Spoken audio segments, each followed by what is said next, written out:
Kosova e sotme është një histori suksesi që po forcohet nga vit në vit.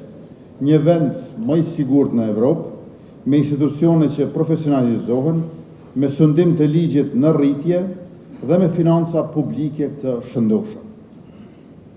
Kjo performancë nuk është rastësi, është rezultati i reformave të qëndrueshme, bashkëpunimit me partnerët tanë ndërkombëtar dhe përfshirjes reale të gjitha komuniteteve. Aktualisht në gjithë vendin kultivohen rreth 1000 hektar, me mjedra rreth 180 hektar me borenica, një bazë e fortë që e kemi rritur vit pas viti. Edhe kur vjen puna te shifrat, kemi arsye për optimizëm.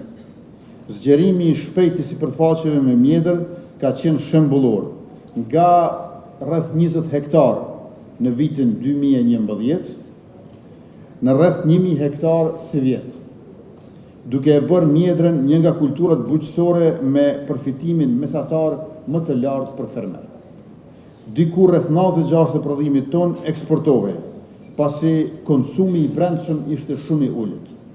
E sot fal rritjes së ndjeshme të kërkesës nga qytetarët tanë dhe orientimit drejt ushqimit të shëndetshëm, eksporti është rreth 75%. Pjesa më e madhe e prodhimit të gjithë dimë se shkon për eksport, duke gjeneruar rreth 10 milion euro të ardhra dhe duke mbajtur mbi 2500 vende pune përgjatë zinxhirit. Mjedra si një kulturë relativisht e re për ne, për Kosovën, tregon një histori suksesi në rritje dhe shembull edhe për sektorët e tjerë. Duke marrë si shembull për përfitimet që të gjithë ne po marrim nga njëri tjetri në këto pak konferenca të sektorit agroshqimor në Kosovë dhe duke pas suksesin e sektorit të mjedrave, po edhe sektorit të tjerë të cilët përmes konferencave po shkëmbejnë informatat, që në janar ne do të fillojmë diskutimet për organizimin e javës së konferencave në bujqësi. Do të jemi vendi i parë në rajon që organizon javën e konferencave të bujqësisë. Sepse Kosova duhet të njihet me prodhime me vlerë të shtuar, të kualitetit premium, sepse këtë mundësi na ka dhënë natyra. 10 years is a significant milestone.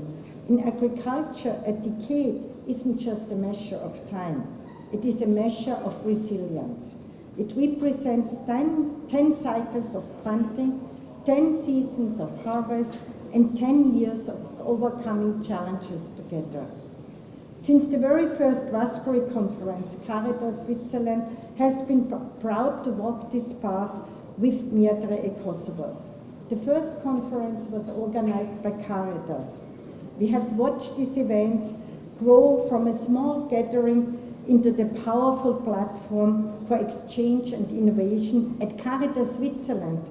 Our mission is clear.